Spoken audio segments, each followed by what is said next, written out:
Good morning. It is Thursday. Today is Thursday. So the normal one that people say is what, Throwback Thursday. So I know I said I was going to wait until Friday to share some stuff about me. Um, anyway, so I'll be vulnerable right now. Throwback Thursday. Here's a throwback. So Albert asked me the other day, he goes, "Hey, did you ever meet your biological mom?" And so now this will be the story about how I met my biological mom, right? And the reason I share it is twofold, so I can be vulnerable. I've shared it before. I've shared it a few times, just to share a little bit and be vulnerable with other people. So that's what I'm doing here today. So the reason I want to share it with you today is so that you probably will have opportunities once hearing this to step forward and be vulnerable and share your awkward stories, right? And so this is an awkward story. And to share it is even probably more awkward in such a forum, all right?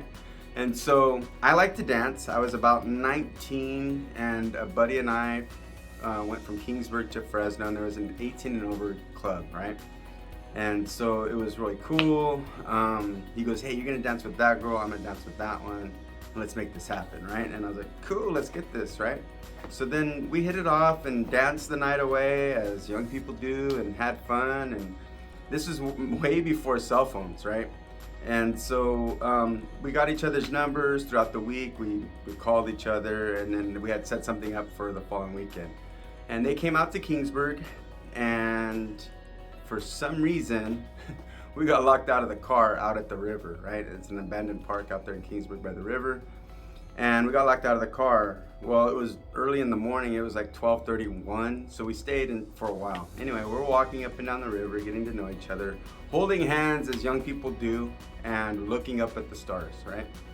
And tell me about yourself is what she says. Well, you know, this, that, blah, blah, blah, blah, blah. And I go, "Oh yeah, I was adopted." She goes, "Really? Me too." And I was like, oh, cool, even more in common, right? I was like, yes, this is nice. It's nice to find somebody that you have a lot in common with, right? And so we're holding hands and doing young people stuff, right? PG stuff. And then she goes, she goes, "Do you know your biological mom's name?" And I was like, and we're holding hands at the time, and I go, "Yeah, you know, as a matter of fact, nobody's ever, ever, ever asked me that question," right? She was the only person that ever asked me that question, and still today, nobody's ever asked me that question. And I tell her name, and she just drops my hand and like steps back, and I was like, "What did I say?" You know? And she goes, "Well, I just met my biological dad last week, and that's his sister." And so I was like, yeah, no. That was crazy, right? And so, yeah, and this is the vulnerable part, admitting this stuff, right, of how I met my biological mom. So then the following week, I was able to, week or two, communicate, meet, and find my biological mom. And I say biological mom so you understand.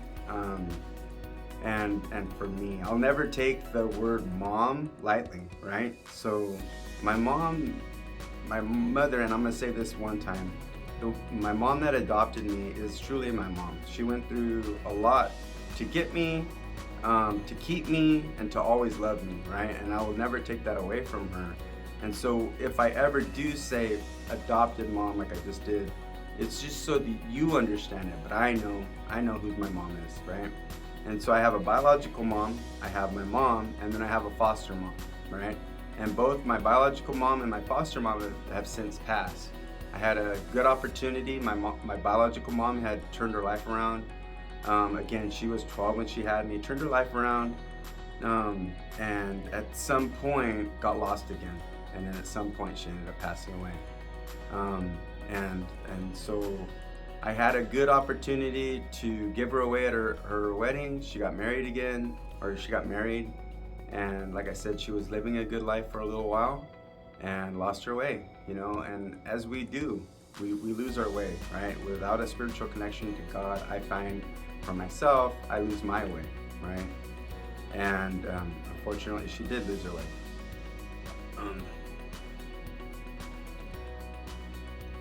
But if I stay connected and I work on Jesse and other things, then I can always stay connected, right?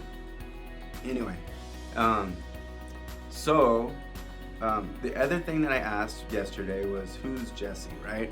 And or who are you?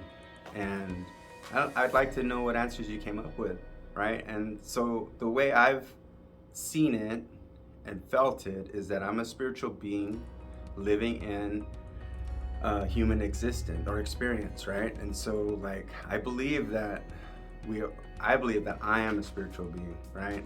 And this is just a physical human experience. It's an experience, and what we learn here, what we do here, takes somewhere else. And then to know any more than that, I don't, right? I don't know more than that. And this is just something I feel.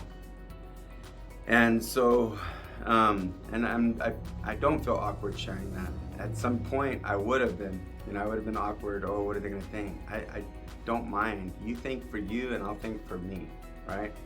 And I won't need to think for other people, and that frees up a lot of space inside my heart, my mind, and my spirit. And today's workout was really good. I appreciate people continuing to motivate me throughout the gym or on the street or wherever you see me.